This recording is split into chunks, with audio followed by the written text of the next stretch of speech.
विघ्न विनायक मूर्ति की जय। गोपिका जीवन स्मरणं गोविंद गोविंद। जानकी कांत स्मरणं जय जय राम राम। नमः पार्वती पतये हर हर महादेव। सद्गुरुनाथ महाराज की जय। आंजनेय मूर्ति की जय। स्मृते सकल कल्याण भाजनम यत्र जायते पुरुषस्तमजं नित्यं व्रजामि शरणं हरिं। यः शिवो नाम रूपाभ्यां या देवी सर्वमंगला तयोः संस्मरणात् पुंसां सर्वतो जयमंगलम्। नारायणं नमस्कृत्य नरं चैव नरोत्तमं देवीं सरस्वतीं व्यासं ततो जयमुदीरयेत्। अभ्रश्यामः पिङ्गजटाबद्धकलापः प्रांशुर्दण्डी कृष्णमृगत्वक्पपुर् तत्परिधानः साक्षाल्लोकान् पावयमानः कविमुख्यः पाराशर्यः पर्वस्वरूपं विवृणोतु। धर्मो विवर्धति युधिष्ठिरकीर्तनेन पापं प्रणश्यति वृकोदरकीर्तनेन। शत्रुर्विनश्यति धनञ्जयकीर्तनेन। मातृसुतौ कथयतां न भवन्ति रोगाः। कृष्णाय वासुदेवाय हरये परमात्मने प्रणतः क्लेशनाशाय गोविन्दाय नमो नमः। भक्तवात्सल्यजलधेः परमानन्दरूपिणः अस्मदाचार्यराजस्य प्रपन्नोऽस्मि पदाम्बुजं। त्र्यम्बकपुराधीशं गणाधिपसमन्वितं गजारूढमहं वन्दे शास्तारं कुलदैवतं। बुद्धिर्बलं यशोधैर्यं निर्भयत्वमरोगता अजाड्यं वाक्पटुत्वं च हनुमत्स्मरणात् भवेत्। ओम श्री राधारुक्मिणी सत्यभामा समेत श्री गोपालकृष्णाय परब्रह्मणे नमः। ओम सद्गुरु चरणारविन्दाभ्यां नमः। वाग्देव्यैर्नमः। ओम हनुमते नमः। श्री हरये नमः।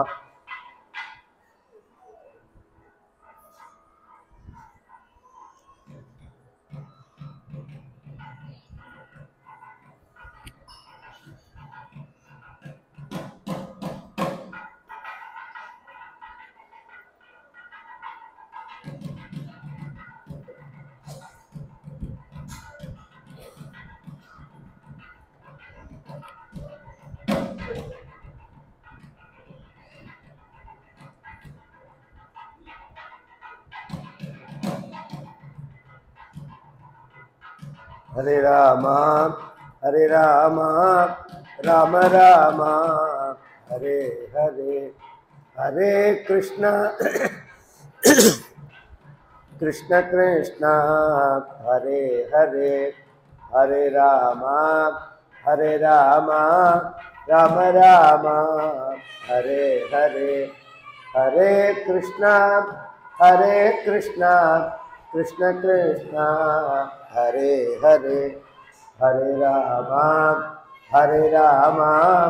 राम राम हरे हरे। हरे कृष्णा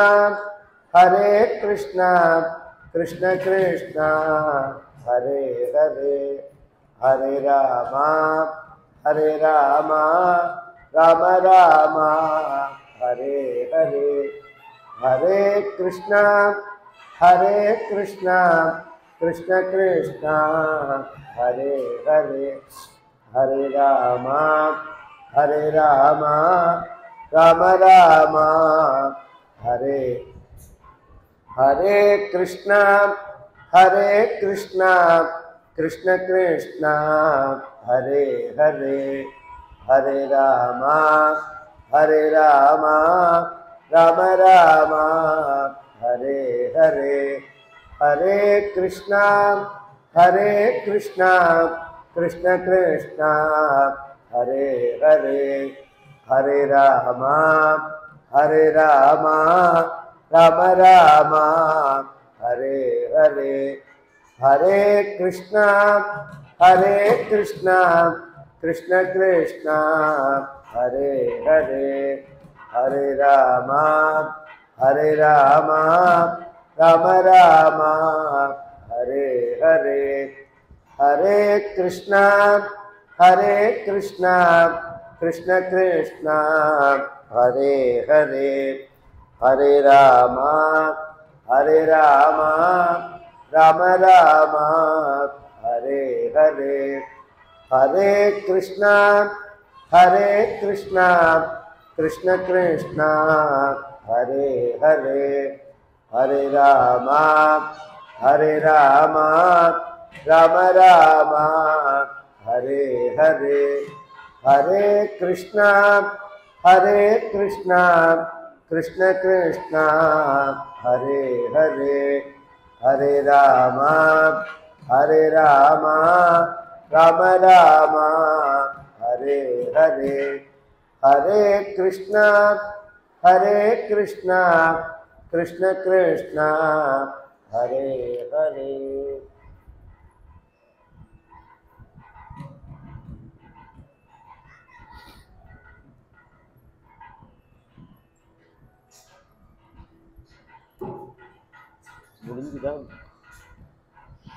முடிஞ்சுதா எவ்வளோ நேரம் ஆகும்?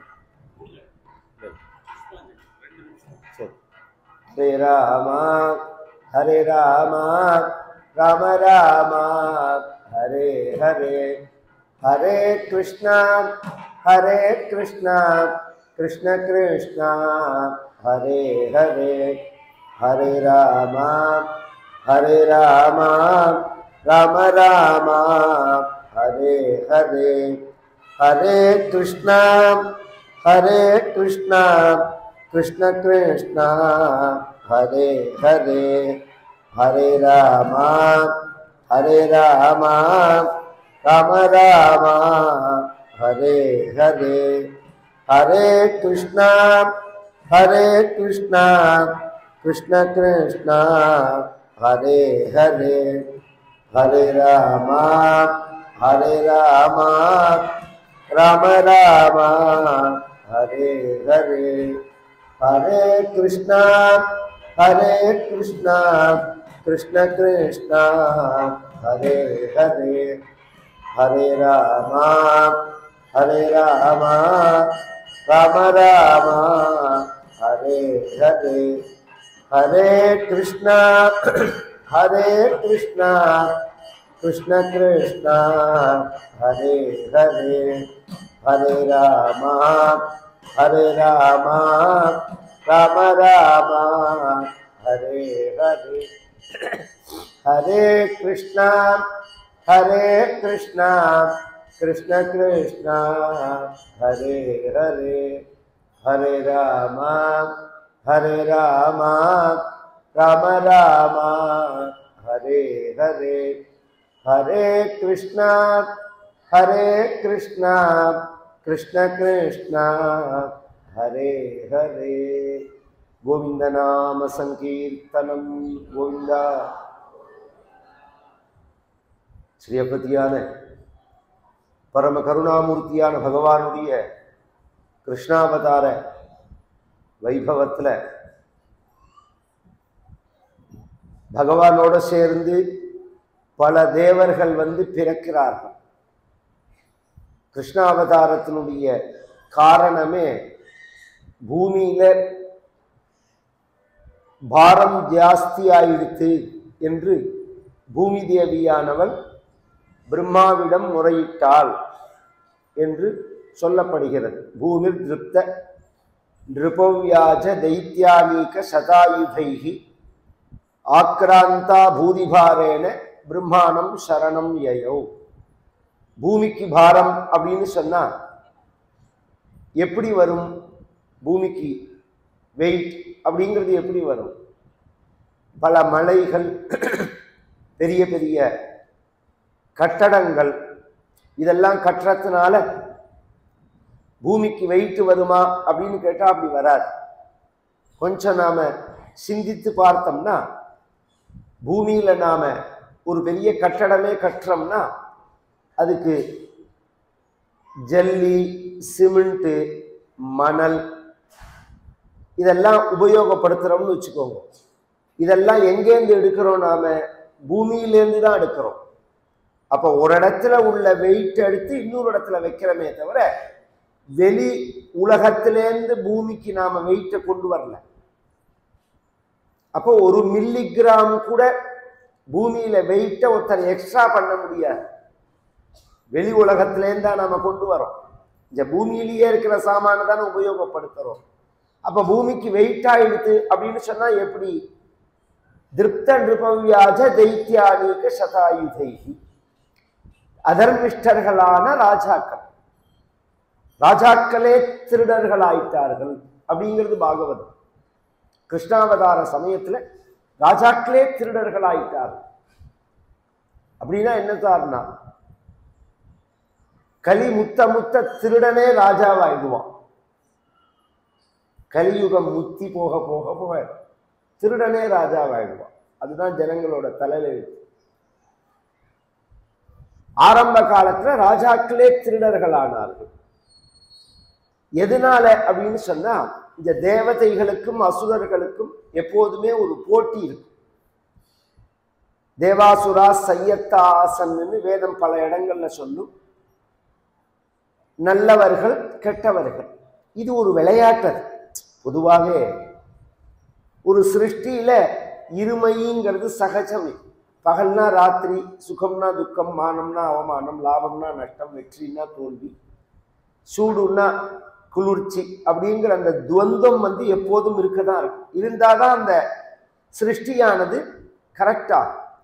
பகல்னு ஒண்ணு எப்படி நீங்க சொல்ல முடியும்? இரவுன்னு ஒண்ணு இருந்தாதான் பகல்னு சொல்ல முடியும். சுகம்னு ஒண்ணு எப்ப சொல்ல முடியும் அப்படின்னா, துக்கம்னு ஒண்ணு இருந்தாதான் சுகம்ங்கிறதையே நீங்க சொல்ல முடியும். அப்படி இல்லைன்னா எப்போதுமே, இப்ப உதாரணமே, இந்த பூமியை தாண்டி வெளியில போயாச்சுன்னா அப்புறம் அங்க பகல் இரவுன்னு உண்டாய். ஸ்பேஸ்ல இப்ப போய் எத்தனையோ போய் விண்வெளியில வீரர்கள்லாம் தங்குறார்கள்னு சொல்றோம். இங்க பகலும் கிடையாது, ராத்திரியும் கிடையாது. ரெண்டும் சேர்ந்து இருக்கிறதே தான் நாம ஒரு அளவீடு பண்ண முடியும். அது மாதிரி நல்லது கெட்டது கலந்தது தான் சிருஷ்டிங்கிறது. அப்பதான் நமக்கு ஒரு வேகமும் வரும் வாழ்க்கையில். இப்போ உதாரணம் புரியுற மாதிரி சொல்லணும்னா, இனிப்பான பதார்த்தங்கள் சாப்பிடும் போது கொஞ்சம் உரப்பு சாப்பிட்டா இனிப்பு இன்னும் டேஸ்டா இருக்கும். இனிப்பான பதார்த்தங்களே சாப்பிட்டுருந்தோம்னா திகட்டி போகும். அது மாதிரி வாழ்க்கையில ஒரு ஒரு எப்போ ஒரு ப்ராப்ளம் வருமோ, எப்போ ஒரு கஷ்டம் வருமோ அப்ப எழுந்திருக்கணும், எழுந்து உட்காரணும். பாரதியார் சொல்றாரோ, விழுவேன்னு நினைத்தாயோ அப்படின்னு ஒரு இடத்துல சொல்லுவார். நான் என்ன வீழ்ந்துருவேன்னு நினைச்சியா? எழுந்து நிற்பேன். இந்த வேகம் இருக்கணும் வாழ்க்கையில எப்போதும். அப்ப அவமானங்கள், கஷ்டங்கள், பிரச்சனைகள் வந்தாதான் வரும். அது நல்லது கெட்டது அப்படிங்கிறதுல இருக்கு. அசுரர்கள் தேவர்கள், இப்ப நான் சொல்ல வர விஷயம், கிருதயுகம், திரேதாயுகம், துவாபர யுகம், கலியுகம் அப்படின்னு 4 இருக்கு. இந்த காலங்களை 4ஆக பிரிக்கிறது நம்மளுடைய சாஸ்திரங்கள். ஒரு ஒரு 4 யுகம் சேர்ந்ததுக்கு சதுர்யுகம்னு பேர்.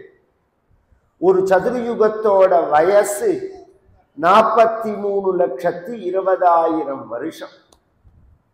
43,20,000 வருஷம் ஒரு சதுர்யுகம். அது மாதிரி 1000 சதுர்யுகம் பிரம்மாவுக்கு ஒரு பகல்.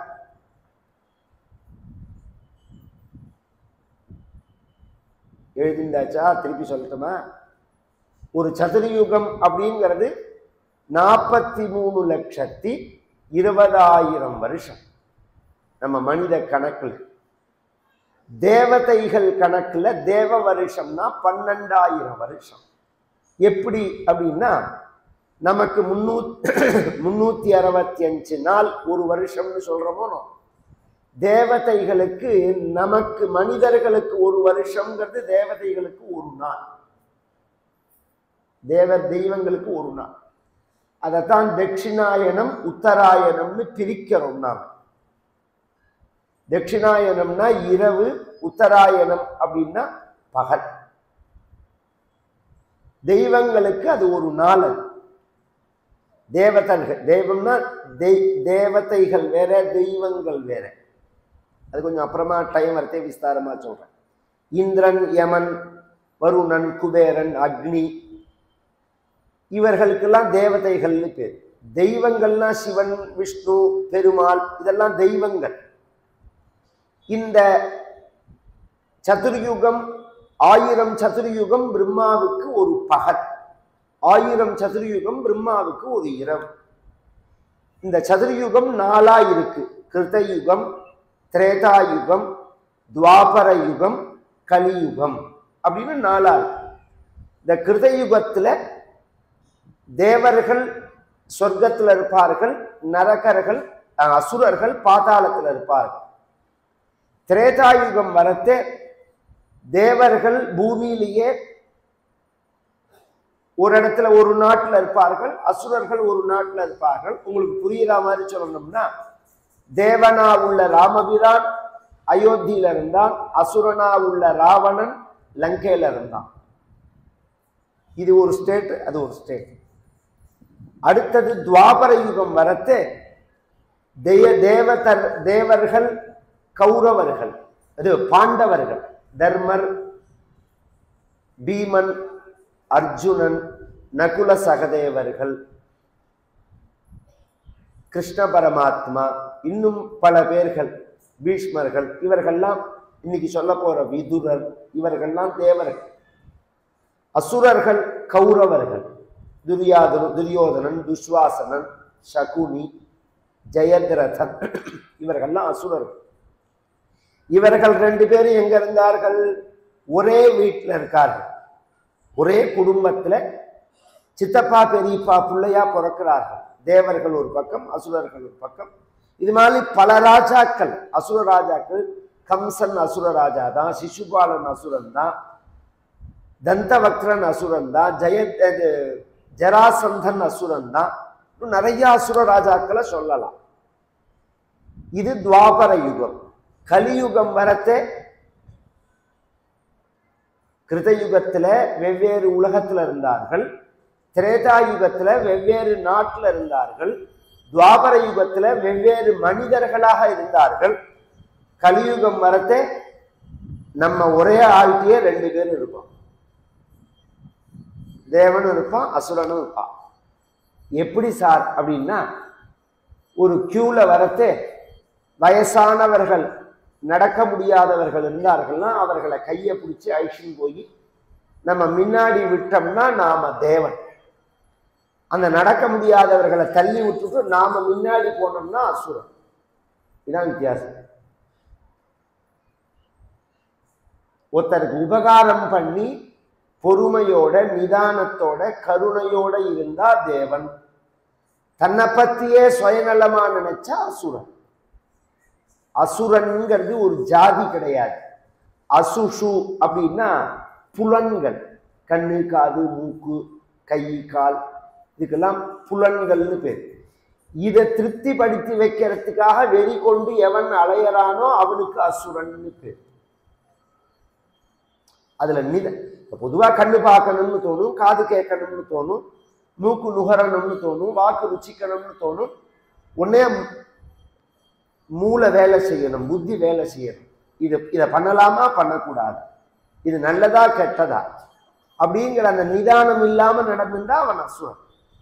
இதுதான் மகாபாரதம் நமக்கு காண்பிக்கிறது. அந்த அசுரர்களை அழிப்பதற்காக பூமி தேவி பிரார்த்திக்க, அதற்காக பகவான் கிருஷ்ணாவதாரம் செய்தார். ஏன்னா ராஜ குடும்பத்துல அரச குடும்பங்கள்ல அசுரர்கள் பிறந்துட்டார்கள். ஏன்னா என்னைக்குமே அதிகாரம் மூலமா தான் அயோக்கியத்தனம் பண்ண முடியும். சாதாரண மனிதன் பண்ணினான்னா உடனே பிடிச்சி உள்ள வச்சுடுவார். அதிகாரத்தில் உள்ளவர்கள் பண்ணினா கேள்வியே கிடையாது. நாம உண்மையில வந்தா அதுக்கு 1000 பதில் சொல்லி ஆகணும். அதிகாரத்தில் உள்ளவர்கள் வரத்தை பேசாம சல்யூட் அடிச்சு அனுப்புவார். இந்த போலீஸ்காரரை பார்த்தேன்னா சல்யூட் அடிச்சு அனுப்புவார். சட்டம் எல்லாருக்கும் ஒண்ணுதானே. அது எப்ப வரும்? அந்த அறிவு எப்ப வரும்? சட்டம்ங்கிறது ஜனாதிபதிக்கு ஒரு சட்டம், சாதாரண மனிதனுக்கு ஒரு சட்டமா இந்த நாட்டில்? அப்படி கிடையாது. எல்லாருக்கும் ஒரே சட்டம் தான். அவன் முதல் மனிதன் வேணா சொல்லலாமே தவிர சட்டம் எல்லாருக்கும் பொதுவானதுதான். அந்த சட்டத்தை மதிக்க தெரியணும். அப்பதான் நாம முழுமை அடைஞ்சோம்னு அர்த்தம். சட்டத்தை மதிக்காத பரியந்தம் அந்த நாடு நாகரீகத்துல முழுமை அடையாத நாடுதான். இங்க பல தேவர்கள் வந்து பிறக்கும் போது யமதர்மராஜனும் வரார். யமதர்மராஜன் எப்படி வர முடியும்? ஏன் அப்படின்னா, சில டிபார்ட்மெண்ட்டுக்கு லீவு விட முடியாது. போலீஸ், ஆஸ்பத்திரி, தீயணைப்புத்துறை, இவர்களுக்கெல்லாம் சண்டே உண்டா, ஹாலிடே உண்டா? விட முடியாது. ஏன்னா எப்ப வேணாலும் எமர்ஜென்சி வரும்.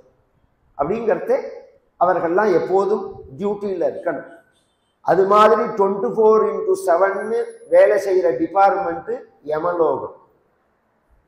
சண்டே அன்னைக்கு லீவு அப்படின்னா சண்டே அன்னைக்கு யாராவது செத்து போகாமல் இருப்பாளா? யமதர்மராஜனுக்கு Sunday leave, Christmas leave, new year leave அப்படிலாம் உண்டா? அப்படி இருந்தால் யாராவது சாகாமன்னா இருக்கணும். அப்ப அவருக்கு லீவ் எல்லாம் கிடையாது. சரி, அப்புறம் அவர் எப்படி விட்டுட்டு வந்தார் அப்படின்னா அது ஒரு கதை. மாண்டவியர்னு ஒரு மகரிஷி, அவர் காட்டுல தவம் பண்ணிட்டு இருக்கார். அப்ப சில திருடர்கள் திருடிட்டு ஓடி வரார்கள். திருட்டு பொருள் எடுத்துட்டு பின்னாடி போலீஸ்காரர்கள் துரத்துறார்கள். இந்த திருடர்கள் வந்து இந்த மாண்டவியர் தவம் பண்றாரு. அந்த இடத்துல அவருடைய ஆசிரமம் இருக்கு, குடிசை இருக்கு, குடி அதன் உள்ள போய் ஒளிஞ்சுன்றார்கள். பின்னாடி வந்த போலீஸ்காரர்கள் வாசல்ல உட்கார்ந்து தவம் பண்ற அந்த மாண்டவியரை கேட்கிறார், இந்த பக்கமா சில பேர் ஓடி வந்தார்களான்னு. உண்மையில அவர் கவனிக்கல. அவர் கண்ணை மூடின்னு தியானத்துல இருந்தார். இந்த திருடர்கள்லாம் உள்ள போய் ஒளிஞ்சிருந்தது அவருக்கு தெரியாது. போலீஸ்காரர்கள் வந்து எழுப்பினப்புறம்தான் அவர் என்னன்னு கேட்டார். இந்த பக்கமா சில பேர் ஓடி வந்தார்களா? இல்லையேப்பா, நான் பார்க்கலையே, தெரியாதே அப்படின்னு இவர் சொல்லிட்டு இருக்கிறது. அங்க உள்ள இருந்த திருடர்கள்ல ஒருத்தன் தும்மிட்டான். அங்க ஒன்னு ஆசிரமம்னா புழுதி குப்பை எல்லாம் இருக்குதானே. தும்மின உடனே உள்ள ஆள் இருக்கார்கள்னு பார்த்தா எல்லாரையும் பிடிச்சிட்டாரு. பிடிச்சிட்டா இந்த மாண்டவியரையும் சேர்த்து அரெஸ்ட் பண்ணிட்டான். ஏன்னா நீ தான் உள்ள ஒழிச்சு வச்சுன்னு இல்லைன்னு சொல்லிட்ட அப்படி. ராஜாட்ட தான் கேஸு ஜட்ஜ்மெண்ட்டுக்கு போகும். ஏன்னா அந்த காலங்கள்ல அரசன் தான் ஜட்ஜி, நீதிபதி. சில காலங்கள்ல கவனிச்சா விசாரணை இல்லாம தண்டனை கொடுப்பார்கள். சில குற்றங்களுக்கு விசாரணை அவசியம் கிடையாது, விசாரிக்காமலேயே தண்டிக்கணும்னு இருக்கு. அந்த குற்றம் பண்ணினான்னு கன்ஃபார்ம் ஆயிடுச்சுன்னா ஏன் பண்ணினேன் இந்த குற்றம், நீ பண்ணினியா இல்லையாங்கிறது விஷயம் இல்லை, ஏன் இந்த குற்றம் பண்ணினேன்னு கேட்கக்கூடாது. அப்படின்னு சில குற்றங்களை நம்மளுடைய சட்டங்கள் சொல்றது. எக்ஸ்பார்ட்டியா தீர்ப்பு, உடனே மரண தண்டனை அப்படின்னு. அந்த ராஜா காலத்துல இந்த திருட்டுக்கு மரண தண்டனை. ஒவ்வொரு நாட்டுல ஒவ்வொரு ராஜா காலத்துல சட்டங்கள் மாறுறதோன்னு. அப்படியா சார்னார்? ஏன்னா குழந்தைகளுக்கு புரியறதுக்கு சொல்றேன். இந்த தமிழ்நாட்டுல குடிச்சா குற்றம்னு ஒரு காலத்துல இருந்தது. ஒரு 75-60 வருஷம் முன்னாடி குடிச்சா குற்றம். இதே பாண்டிச்சேரியில போய் குடிச்சா குற்றம் கிடையாது. இப்ப நீங்க தான் குடிச்சவங்க தான் இந்த நாட்டையே வாழ வைக்கிறீங்க அப்படிங்கிற மாதிரி இருக்கு. அப்ப குடிச்சது குற்றம் கிடையாதுன்னு ஆயிடுறதோனும். ஒவ்வொரு கவர்மெண்ட் வரதே சட்டங்களை மாற்றலாமா மாற்றக்கூடாதாங்கிறதெல்லாம் வேற விஷயம். அது சரியா தப்பாங்கிறதெல்லாம் அந்த விசாரம் வேற. மாறுங்கிறதுக்காக சொல்ல வர. அதனால நம்ம பழைய சட்டங்களை வச்சிருந்து இன்னைக்கு அன்னைக்கு அப்படி பண்ணினார்களே, ஏதோ ஒரு ராஜா காலத்துல ஏதோ ஒரு தண்டனை கொடுத்தா ஏதோ ஒண்ணு எழுதினாங்கிறதுக்காக ஹிந்து மதமே அப்படித்தானே நீங்க சொல்லக்கூடாது. இன்னைக்கே பாக்குறமே, ஒவ்வொரு காலத்துல ஒவ்வொரு சட்டமா இருக்கு. அது மாதிரி அந்த காலத்துல அவன் ஏதாவது தப்பு பண்ணியிருப்பான். இங்க நமக்கு முதல் நூல் அப்படிங்கிறது வேதம். இந்த வேதங்கள்ல ஏற்றத்தாழ்வுகளை பத்தியோ தீண்டாமையை பத்தியோ பெண் அடிமையை பத்தியோ ஏதாவது ஒரு வார்த்தை இருந்து யாராவது எடுத்து கொடுத்துட்டா என்ன சொன்னாலும் நாங்கெல்லாம் கேட்கிறோம். அப்படி ஒரு வார்த்தை கிடையவே கிடையாது. தீண்டாமைங்கிற வார்த்தையும் கிடையாது, ஏற்றத்தாழ்வுகள்ங்கிறதும் கிடையாது, பெண் அடிமை அப்படிங்கிறதும் கிடையாது. ஜாதி உண்டான்னா உண்டு. ஜாதியை பத்தி சொல்லும் போது பகவான் பிறப்புனால சொல்லல. சாதுர்வர்ணியம் மயா சிருஷ்டம் குண கர்ம விபாகசா அப்படிங்கிறார் பகவத்கீதையில. வேதத்துல சொல்லும் போதே பிரம்மணோஸ்ய முகமாசீத், இதைத்தான் எல்லாரும் பேசுவான். திரும்ப திரும்ப எங்க போனாலும் இதை ஒன்னையே தான் சொல்லிட்டு இருக்கான்னு சொல்லுவானோ. அது மாதிரி இந்த ஒரு வார்த்தையை தான் நாஸ்திகவாதிகள் எல்லாரும் சொல்ற வார்த்தை. வேதத்துல இந்த இடத்துல அப்படி இருக்கு. அதுக்கு என்ன அர்த்தம்னு நான் சொன்னாதான் உங்களுக்கு புரியும். பிராமணோஸ்ய முகமாசீத் பாஹூராஜன்ய கிருதா ஊரூததஸ்யத்வைஷ்யா பத்யாகும் சூத்ரோ அஜாயதா அப்படின்னு இருக்கு. முகத்திலேருந்து பிராமணனும், தோல்லேருந்து க்ஷத்ரியனும், தொடையிலேருந்து வைசியனும், கால்லேருந்து சூத்ரனும் அப்படின்னு இருக்கு. இந்த சுபாவத்தை சொல்றது, சுபாவத்தை சொல்றதே தவிர பிறப்ப சொல்லல. இதே வேதம் இன்னொரு இடத்துல பிராமணேஷு ருச்சகும் ராஜசுனஸ்கிருதி ருச்சம் விஸ்யேஷு சூத்ரேஷு மயிதேஹி ருச்சாருஜம். இந்த பிராமண க்ஷத்ரிய வைசிய சதுர்த்தர்கள்ங்கிற 4 பேரும் அண்ணன் தம்பிகள். நாங்க எல்லாரும் நன்னா இருக்கணும்னு வேண்டது. அதை யாராவது எடுத்து பேசணுமா? பேசுறது இல்லை. இதுவும் இங்க என்னன்னு சொல்றேன், இந்த நாஸ்திகவாதிகளுக்கு நான் பதில் சொல்லல. ஆன்மீகவாதிகளுக்கு குழப்பம் தீர்வதற்காக சொல்றேன். பிராமணோசி முகமாசின்னா பிராமணனோட தொழில் முகம் வழியா செய்யறது. இப்ப நான் பேசுறேன், இதான் என் தொழில். கார்த்தால மந்திரம் சொல்றேன், வாயால தானே சொல்றேன். முழுக்க முழுக்க வாக்கு தானே என்னோட தொழில். மந்திரங்கள்லாம் சொல்லி உபதேசங்கள்லாம் பண்றது அப்படிங்கிறதுனால முகத்தினால தொழில் பண்றவர்களுக்கு பிராமணர்கள்னு பேர். தோளால தொழில் பண்றவர்களுக்கு சத்திரியர்கள்னு பேர். யுத்தத்துல படை வீரர்கள்லாம் இருக்கார்களோ, தொடையால தொழில் பண்றவர்கள்லாம் கடையிலெல்லாம் வியாபாரம் பண்றது. கார்த்தால 7 மணிக்கு கடையை திறந்தா ராத்திரி 9 மணி வரைக்கும் உட்கார்ந்துட்டே இருக்கு. அந்த பலம் இல்லைன்னா உட்கார முடியாது. இன்னைக்கே இந்த பசங்கள்லாம் ஐடில எல்லாம் உட்காந்துருக்க பசங்களுக்குலாம் 30 வயசுல முதுகோலி வந்துடுது. ஒரு காலத்துல எல்லாம் 10 மணிக்கு வேலைக்கு போய் 5 மணிக்கு அப்படிங்கிற மாதிரி இருக்கும். இப்ப அப்படிலாம் கிடையாது. 24 மணி நேரமும் அவன் ஆபீஸ்ல சேர்ல உட்காந்துருக்கணும்னா முதுகோலி வராது. இதே வியாபாரிகளை கவனிச்சா உட்கார்ந்துட்டே இருக்கணும் அவர்கள். அதனால அதுல பலம் இருக்கணும். சூத்ரர்கள் அப்படின்னு சொன்னா காலில் பலம் உள்ளவர்கள்னு அர்த்தம். விவசாயம் பண்ணணும். விவசாயம் பண்றது நீங்க நடக்கிற மாதிரியா? ஒரு மழை பெய்ஞ்சா 4 நாள் கூட நமக்கு சேத்துல நடக்க முடியல. வருஷம் 365 நாளும் வயல்ல இறங்கி வேலை செய்தார்கள் அப்படின்னு சொன்னா அவர்கள் அல்லவோ முதல் உழுதுண்டு வாழ்வாரே வாழ்வார் அப்படின்னு வள்ளுவர் சொல்லலையா? அதுதான் உயர்ந்த தொழில் அப்படின்னு இங்க பிரிச்சு காண்பிக்கப்பட்டதே தவிர ஏற்றத்தாழ்வுகள் சொல்லப்படல. இது எல்லாருமே மனசுல வாங்கிக்கணும். ஒரு காலுடைய அம்சம்னா கால்ல இருந்து வந்தவன் மட்டமா அப்படி இல்லை, காலை வச்சுன்னு வேலை செய்கிறவர்கள்னு அர்த்தம். நீங்க அப்படி எடுத்துட்டாலே தெய்வங்களுக்கு நாம எங்க வணங்குறோம்? எந்த இடத்துல வணங்குறோம்? காலில் தானே வணங்குறோம். பூ எடுத்து எங்க போடுறோம்? நாம காலில் தானே போடுறோம். நாம பாத சேவை தானே பண்றோம் நாம. அதனால இதை வேணும்னு ஜனங்களுக்குள்ள வேற்றுமையை ஏற்படுத்தணுங்கிறதுக்காக பண்ற பொய் பிரச்சாரம். இப்ப விஷயத்துக்கு வருவோம். இந்த குற்றங்கள் கடுமையா இருந்திருக்கும். சில காலத்துல திருட்டு குற்றத்துக்கு மரண தண்டனை அப்படிங்கிறது அந்த ராஜா காலத்துல இருந்ததுனால இவர்கள் எல்லாரையும் மரண தண்டனை பண்ண சொல்லிட்டா. மரண தண்டனை எப்படி கொடுப்பார்கள் அப்படின்னா, ஒரு பெரிய மரம் இருக்கும், அந்த மரத்துல தூக்கி நிறுத்தி மார்புல ஒரு ஆணி அடிச்சிருவார். மார்புல ஒரு ஆணி அடிச்சிருவார். இதெல்லாமே நம்ம சாஸ்திரத்துல உள்ளதுதான். பின்னாடிதான் சிலுவைன்னு சொல்றார்கள் பத்தியில.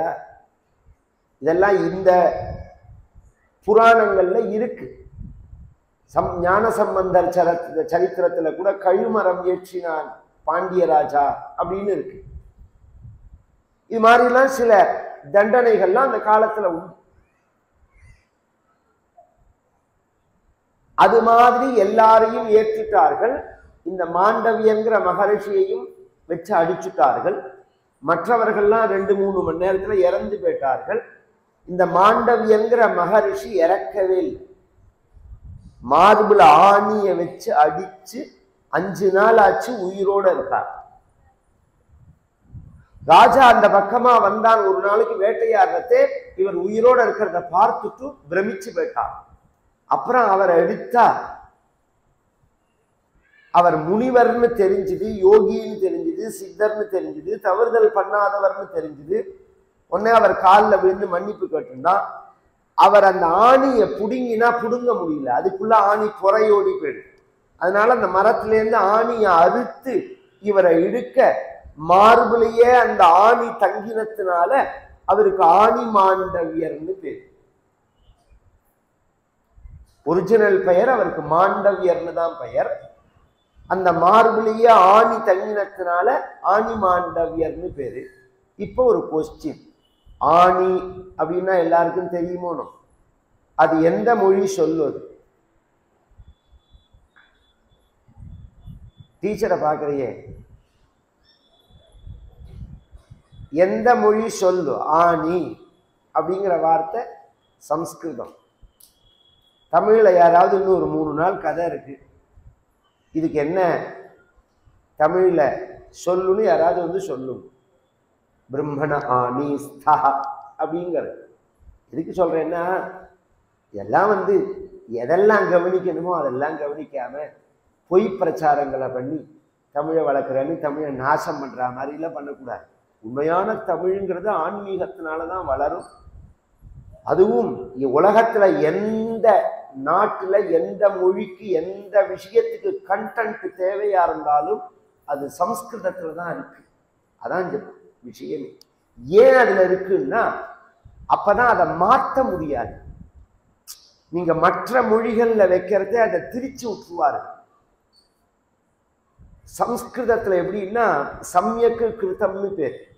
அந்த சொல்லு அந்த வார்த்தைகள் இருக்கு, அதுல கொண்டு நீங்க இன்னொரு எழுத்த கூட சேர்க்க முடியாது, அதை அக்செப்ட் பண்ணிக்காது. அது மாதிரி ஒரு அமைப்பு அந்த அந்த அந்த லாங்குவேஜோட அமைப்பே அது மாதிரி. அதனாலதான் ஃபியூச்சர்ல இருந்து 20 வருஷம் கழிச்சு ஹார்ட் டிஸ்க் இந்த ப்ரோக்ராம் எழுதுறதெல்லாம் சம்ஸ்கிருதத்துல தான் வரும். கம்பல்சரியா நீங்க சம்ஸ்கிருதம் கத்துக்கிற மாதிரி. ஏன்னா இப்ப ப்ரோக்ராம் எழுதுறதே கன்ஃபியூஷன் வருது. இதுக்கு எது வழி அப்படின்னா சம்ஸ்கிருதம் தான். அகம் கிரகம் பிரதி கச்சாமி அப்படின்னு சொல்றேன்னு வச்சுக்கோங்களேன். கிரகம் பிரதி அகம் கச்சாமின்னாலும் அகம் கிரகம் பிரதி கச்சாமி அப்படின்னாலும் கச்சாமி அகம் கிரகம் பிரதினாலும் எப்படி வார்த்தையை பெரட்டி போட்டாலும் அர்த்தம் ஒண்ணுதான். இந்த வார்த்தையை மாற்றினதுனால சொல்லு மாறிடாது, பொருள் மாறாது. இதுக்கு மேல வார்த்தையை மாற்றவும் முடியாது. இன்னும் சில ரொம்ப உயர்ந்த விஷயங்கள்லாம் இருக்கு. அதனால் இது நீங்க வேணா பொய் பிரச்சாரம் பண்ணலாமே தவிர வெளிநாட்டுல எல்லாம் ஜெர்மன் முதலிய இடங்கள்ல எல்லாம் இந்த சம்ஸ்கிருத ரிசர்ச்சுக்காகவே கவர்மெண்ட் ஏகப்பட்ட ஃபண்டு ஒதுக்கி மேக்ஸ் முல்லர் பவன் இருக்கு ஜெர்மன்ல. மேக்ஸ் முல்லர் பவன் முழுக்க முழுக்க சான்ஸ்கிரிட் ரிசர்ச் தாங்க. அதுவும் நம்பூர்ல இருந்து கொண்டு போன புக்கு. நெட்ல போய் சர்ச் பண்ணி பாருங்க, உங்களுக்கு தெரியும். அதனால குழந்தைகள்லாம் புரிஞ்சுக்கணும். தேவையில்லாத இந்த துவேஷத்தை வளர்த்துண்டு நாம அறிவை வளர்த்துக்கிறதுக்கு தடையா இருக்கக்கூடாது. ஏன்னா ஒரு மனிதன் எதனால உயர்ந்தவன் ஆகிறான் அப்படின்னா பிறப்புனாலேயோ தொழிலாலேயோ இல்லை, அறிவால தான். அறிவால தான் உயர்ந்தவன் ஆகிறான். அறிவே தான் உயரும். அந்த அறிவை உயர்த்தி கொள்வதற்கு தான் இந்த மனித பிறவி அப்படிங்கிறது. அறிவால எவன் உயர்ந்தவனோ அவனை தான் இந்த உலகம் கொண்டாடும். அவனை ஏதாவது ஜாதி பார்க்கிறதா மதம் பார்க்கிறதா இல்லையே. அறிவால எவன் உயர்ந்தவனோ அவனை கொண்டாடும். இன்னைக்கு சில பேர்கள் சொல்றார்கள் இந்த தேசத்துல பாகுபாடு உண்டு, மத துவேஷம் உண்டு. இந்த தேசம் மாதிரி உலகம் முழுக்க நீங்க தேடினாலும் இன்னொரு தேசத்தை பார்த்துட முடியாது. இந்த நம்ம அப்துல் கலாமை கொண்டு போய் ஜனாதிபதியா வச்சோம். அவரை மதம் பார்த்தா நாம கொண்டாடினோம். இல்லை யாராவது இன்னி பரிந்தும் மதம் பார்த்து அவர்கிட்ட பழகணும் நினைச்சு பார்த்துருக்கோம். அப்துல் கலாம்னு ஒன்னவே இப்படி தோணும். ஏன்னா அவ்வளோ பெரிய உயர்ந்த அறிவாளி, அவ்வளோ நல்லவன். இந்த நல்லவர்கள் யாரோ, யார் அறிவாளியோ அவன்தான் உயர்ந்தவனே தவிர ஜாதி மதங்கள்லாம் கிடையாது. இதை நம்மளுடைய வாழ்க்கையில 1500 வருஷம் முன்னாடியே கோவில்கள்ல காமிச்சிருக்கார்கள். எப்படின்னா சிவன் கோவில்ல போனா நாயன்மார்கள்னு இருப்பார்கள், பெருமாள் கோவில்ல போனா ஆழ்வார்கள்னு இருப்பார்கள். இந்த நாயன்மார்கள் மொத்தம் 63 பேர். அந்த நாயன்மார்களை பத்தி சொல்லும் போது இவர் சண்டேச நாயனார், இவர் நந்தனார், இவர் காரைக்கால் அம்மையார், இவர் ஞானசம்பந்தர், இவர் நாவுக்கரசர், இவர் சோமாசிமார நாயனார், இவர் சுந்தரமூர்த்தி மாற நாயனார், இவர் அமர்நீதி நாயனார் அப்படின்னு சொல்றமா. இவர் பிராமணர், இவர் சத்திரியர், இவர் கொயவனார், இவர் சக்கிலியர் அப்படின்னு சொல்றமா. கோவில்ல பெருமாள் கோவில்ல பார்த்தா எத்தனை 12 ஆழ்வார்கள் இருக்கார்கள். சிவகோவில்ல பார்த்தா 63 நாயன்மார்கள் இருக்கார்கள். கவர்மெண்ட் கெஜெட்ல எத்தனை ஜாதி இருக்கோ அதை விட கூட இருக்கும் எடுத்து பார்த்தா. இன்னி வரையில் யாராவது ஒருத்தர் அந்த நாயன்மார்களையோ ஆழ்வார்களையோ ஜாதியை பத்தி சொல்லி சொல்றமான ஒன்று. ரெண்டாவது, பிராமணனை உயர்வுன்னு சொல்லி நம்மளெல்லாம் ஏமாத்தினான்னு சொல்றார்களே. 1500 வருஷமா இந்த நாயன்மார்களை கோவில்ல வச்சு சிவபெருமானுக்கு சமானமா, பெருமாள் கோவில்ல வச்சு விஷ்ணுவுக்கு சமானமா பூஜை பண்றவர்கள் பிராமணர்களா மற்றவர்களா? நாயன்மார்களுக்கு பூஜை பண்றோமே, நாம் ஜாதி பார்த்தா பூஜை பண்றோம். அறிவால் தியாகத்தால் அன்பால் உயர்ந்தவர்கள் அவர். நம்ம மதம் அடிப்படை அதுதான்.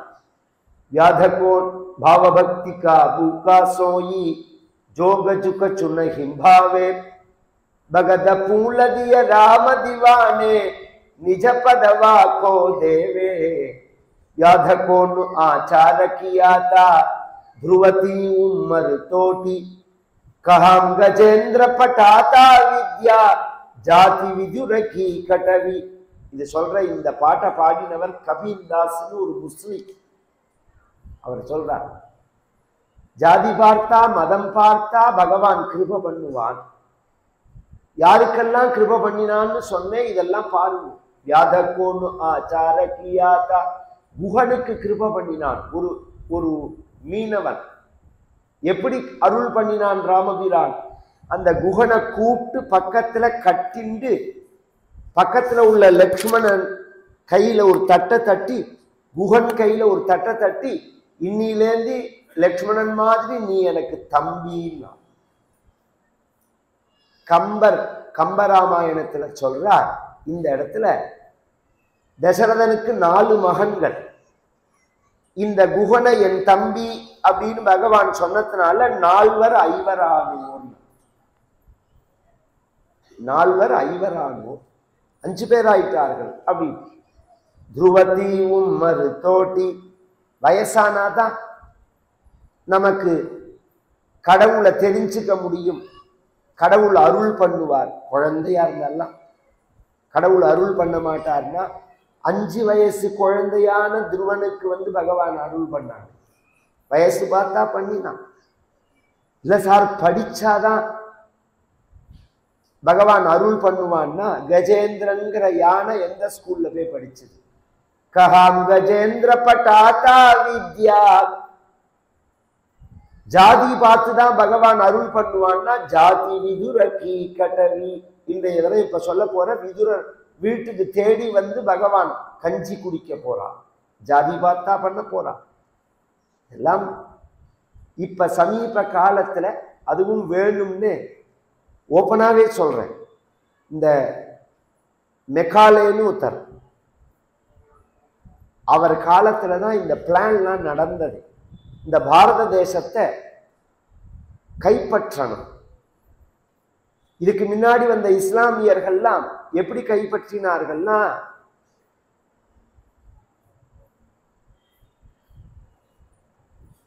யுத்தத்தினால சண்டை போட்டு கைப்பற்றினார்கள். ஆனா மக்களை மதமாற்றம் செய்ய முடியல. சில பேரை மாறாதவர்களை கொன்னார்கள், சில பேரை கத்தி முனையில மதமாற்றம் செஞ்சார்கள். அது ஒரு பக்கம், அது ஒரு வரலாறு. அடுத்து வந்த ஆங்கிலேயர்களுக்கு இந்த மக்களை எப்படி நம்ம கட்டுப்பாடுக்குள்ள கொண்டு வருது? இவர் இந்த மதத்தை பிரச்சாரம் பண்றதுதான் அவர்களோட நோக்கமே. எப்படி பிரச்சாரம் பண்றது அப்படிங்கிற கேள்வி வரத்த, இந்த மக்களுக்குள்ள உள்ள அறிவாற்றலுக்கு அடிப்படையா உள்ளது பிராமணர்கள் தான். அவர்கள் போதிக்கிறதுனாலதான் இந்த பிராமணர்களுக்கும் மற்றவர்களுக்கும் ஒரு சண்டையை நாம் ஏற்படுத்தி விட்டுட்டோம்னா நம்மளோட வியாபாரம் நல்லா நடக்கும்னு திட்டமிட்டு தான் இந்த பிரச்சாரம் பண்ணப்பட்டது. இது என்னுடைய அபிப்பிராயம் இல்லை. இந்த மெக்காலே எழுதின லெட்டர் இன்னைக்கும் பாரிஸ்ல, லண்டன்ல மியூசியத்துல இருக்கு. நெட்டுல போய் நீங்க மெக்காலே லெட்டர்னு சர்ச் பண்ணா மெக்காலே அதுல இருக்கும். அது ஒரு தடவை படிங்கோ, குழந்தைகளுக்கு படிச்சு சொல்லுங்கோ. இங்கிலீஷ்ல இருக்கு. என்ன பண்ணினா இந்த நாட்டுல நம்ம மதத்தை பிரச்சாரம் பண்ண முடியும்னு திட்டமிட்டு தான் அவர்கள் இந்த ஜாதி வேற்றுமையெல்லாம் நமக்குள்ள ஏற்படுத்தி சண்டையை மூட்டி விட்டது. சாஸ்திரங்கள்ல தொழிலால பிரிக்கப்பட்டதே தவிர உயர்வு தாழ்வுங்கிறதெல்லாம் கிடையாது. அப்படிதான் நாம எல்லாம் வாழ்ந்தது. அதுதான் உண்மை. 1-2 இடத்துல தவறுதல் நடந்திருக்கலாம். அதனால மொத்தமாக இந்த சிஸ்டத்தையே குறை சொல்ல முடியாது. இந்த மாண்டவியர் அப்படிங்கிற மகரிஷி ஆணிங்கிறதுல இருந்து ஆரம்பிச்சாரு. இந்த ஆணிங்கிற சப்தம் வடமொழி சொல்லது. அந்த ஆணியோட வந்ததுனால ஆணி மாண்டவியர்னு பேர். இதுல ஒரு ஆச்சரியம் என்னன்னா, அவர் அப்புறம் கிளம்பி போயிட்டார். அதுக்கு முன்னாடி இவரை அந்த கழுகு மரத்துல ஆணியோட அடிச்ச போது இவர் என்ன பண்றார், தன்னோட யோக சக்தியினால இந்த உடம்பை இங்க வச்சுட்டு இன்னொரு உடம்பை எடுத்துட்டு நேர யமலோகத்துக்கு போறார். யமதர்மராஜனுக்கு முன்னாடி போய் நிற்கிறார். அந்த அளவுக்கு அவர்களுக்கெல்லாம் சக்தி உண்டு, சித்த புருஷர்கள். யமதர்மராஜன் முன்னாடி நிற்கிறார். என்னன்னா யமதர்மராஜன், அதுக்கு அவர் சொன்னார், கீழே பூ உலகத்துல என்னோட உடம்ப ஆணி அடிச்சு வச்சிருக்கு. இது மாதிரி ஒரு தண்டனையை நான் அடையறதுக்கு நான் என்ன குற்றம் பண்ணினேன்னு கேட்டார். எல்லாரும் கவனிச்சு கேட்கணும். நாம் ஒரு சுகம், நாம் ஒரு துக்கம், ஒரு சௌக்கியத்தை அடையிறோம், ஒரு கஷ்டத்தை படுறோம்னா இது எதனால வரது? இதை யார் செய்யறாரு? நாம எல்லாரும் என்ன நினைக்கிறோம், இவர் செய்யறான், அவன் செய்யறான், இவனால கஷ்டம் வந்தது, அவனால கஷ்டம் வந்தது அப்படின்னு சொல்றோம். சாஸ்திரங்கள் சொல்றது அப்படி கிடையாதுங்க. அவரவர்கள் இன்ப துன்பத்திற்கு காரணம் அவரவர்களுடைய கர்மா அப்படிங்கிறது. அதுதான் தமிழ்ல தீதும் நன்றும் பிறர் தர வாரா. தீதும் நன்றும் பிறர் தர வாரா. பிறர் தரது இல்லை. இத ஒரு நாய் புரிஞ்சுருக்கு, ஒரு மாடு புரிஞ்சுருக்கு. எப்படின்னு சொல்றேன். ஒரு கொம்பை எடுத்து மாட்டை அடிச்சா அந்த மாட்டை அடிச்சது கொம்பு தானே, அந்த மாடு கொம்பதான முட்டணும். கொம்ப முட்டுறது இல்லை, கொம்பு எவன் கையில இருக்கோ அவனை முட்டுறது. ஒரு நாயை கல் எடுத்து அடிச்சோம்னா அந்த நாயை அடிச்சது கல்லு தானே, அந்த நாய் கல்லை தானே போய் கடிக்கணும். கல்லை கடிக்கிறது இல்லை, கல்லு எவன் கையில இருக்கோ அவனை கடிக்கிறது. இது ஒரு நாய் புரிஞ்சுருக்கு, ஒரு மாடு புரிஞ்சுருக்கு. நாம புரிஞ்சுக்க மாட்டேங்க. இவன் இடைஞ்ச பண்ணா, அவன் இடைஞ்ச பண்ணா, அவனால கஷ்டம் வந்து இவனால கஷ்டம். அவரவர்களுடைய கர்மா. அதை எப்படி போக்கிக்கணும், அதை எப்படி சரி பண்ணணும் அப்படின்னு நினைக்கணும். அந்த ரீதியில தன் மார்பில் ஆணி அடிச்சது அரசன், அவன்தான் எனக்கு தண்டனை கொடுத்தான், அவனால எனக்கு கஷ்டம் வந்தது அப்படின்னு இந்த மாண்டவியர் நினைக்கல. யமதர்மராஜன் கேட்கிறார், இந்த மாதிரி ஒரு கஷ்டத்தை அடையறதுக்கு நான் என்ன குற்றம் பண்ணினேன்னு கேட்டார். அதற்கு யமதர்மராஜன் பதில் சொல்றான். குழந்தைகள் எல்லாம் கவனிச்சு கேட்கணும். பதங்கிகானாம் புச்சேஷு त्वयीशीका प्रवेशिता कर्मणस्तस्य ते प्राप्तं फलमेतत्तपोधना स्वल्पमेव यथा दत्तं दानं बहुगुणं भवेति अधर्म एव विप्रऋषे बहुदुःखफलप्रदः. பதங்கிகா அப்படின்னு ஒரு பூச்சி. அத தமிழ்ல தும்பி அல்லது தட்டான்னு சொல்லுவாரு. தட்டான்னு ஒரு பூச்சி உள்ளோன்னு இப்படி மழை பெய்யறதுக்கு முன்னாடி பறக்கும். அது பொதுவா தட்டாம் பறந்தாலே மழை பெய்யும்னு சொல்லுவாரு. அந்த அந்த அந்த கிளைமேட் அதுக்கு தெரியும். அது அப்பதான் அது வெளியில வரும். எப்படி ஈசல் வருதோ, அது மழை பெஞ்சப்புறம் ஈசல் வரும். தட்டா மழை பெய்யறதுக்கு முன்னாடி வரும் வெளியில. இதெல்லாம் ஒரு நம்ம இயற்கையோட சார்ந்து வாழறதுக்கு ஒரு அடையாளம். அது இந்த குழந்தைகள் கிராமத்துல என்ன பண்ணுவோம், இந்த தட்டாம்பூச்சியை பிடிச்சிட்டு அந்த 4 ரெக்கையை பிடிச்சிட்டு ஒரு கல்லு, சின்ன கல்லை பேக் வச்சா அந்த கல்லை பிடிச்சிக்கும் அது காலால. அது அப்படியே தூக்கினா அந்த கல்லையும் சேர்த்து தூக்கும். அது உடனே இவன் கேட்பான், உன் மாமியார் தலையில எப்படி கல்லை போடுவ அப்படின்னு கேட்டோடனே தொப்புன்னு அது கீழே போட்டுரும். இதெல்லாம் இன்னைக்கு இதெல்லாம் அப்படின்னா என்ன விளையாட்டுன்னே தெரியாது. அது இவன் சொன்னதுனால போடல, ஒரு ஸ்டேஜுக்கு மேல அதால தூக்க முடியாது. இவன் அதை அப்படி சொல்லி கேட்பான், உன் மாமியார் தலையில எப்படி கல்லை போடுவ அப்படின்னு உடனே தொப்புன்னு கீழே போடும். இது ஒரு விளையாட்டு குழந்தைகளுக்கு. இன்னும் சில பேர் அதுல நூலை கட்ட விட்டு அந்த நூலோட பறப்பாரு, பறக்கும். அது அதெல்லாம் பண்ணக்கூடாது. அதுக்காக சொல்லவன். இவர் என்ன பண்ணியிருக்கார், அதுக்கு ஒரு படி மேல போய் சின்ன வயசுல நீ என்ன பண்ணின, அந்த தட்டானை பிடிச்சு ஒரு குச்சி எடுத்து அதோட வயத்துல சொருகி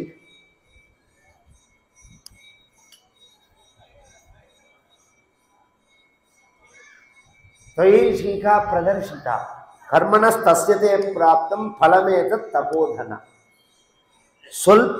சொல்பமேவ யதா தத்தம். பொதுவா நாம செய்யக்கூடிய புண்ணியமோ கர்மாக்களோ வளருமது இயற்கையோட சுபாவம். அது பிரகிருத்தியோட.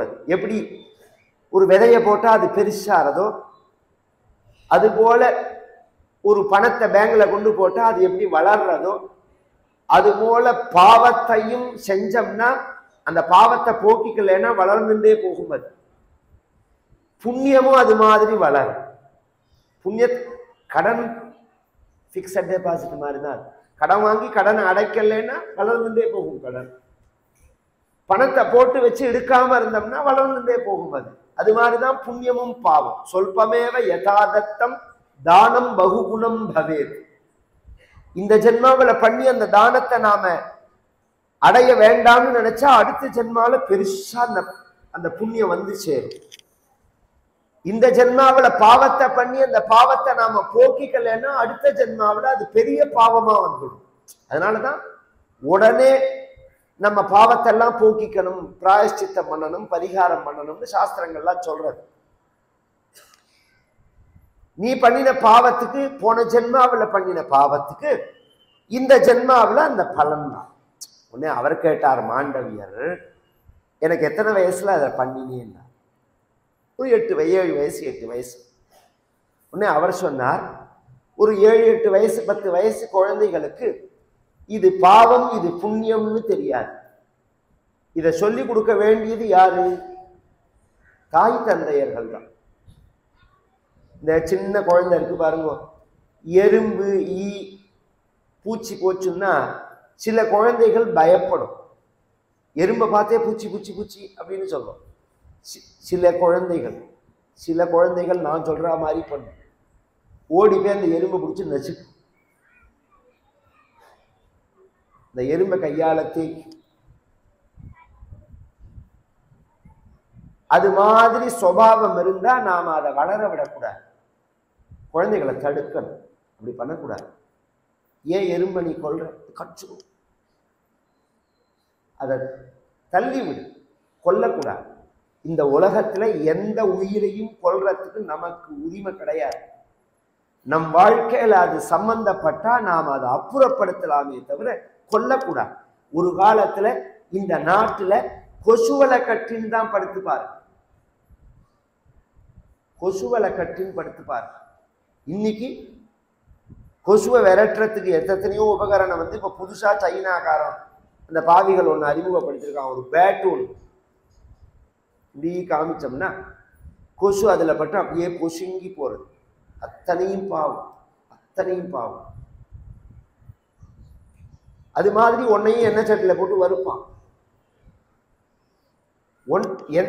வீட்டுக்குள்ள ஒரு காலத்துல பூரா வந்தது, தேல் வந்ததுன்னா என்ன பண்ணுவார்கள்? சாணி எடுத்துன்னு வந்து அது மேல அப்படியே வச்சு தூக்கி கொண்டு வெளில போட்டுருவார்கள். கொல்ல மாட்டார். இந்த கொல்ற பதார்த்தமே அந்த காலத்துல கிடையாது. கொல்ற மருந்துன்னு ஒண்ணு கிடையவே கிடையாது. இது ஒரு 50 வருஷத்துக்குள்ளதான் இந்த கொல்ற மருந்தெல்லாம் வந்திருக்கு.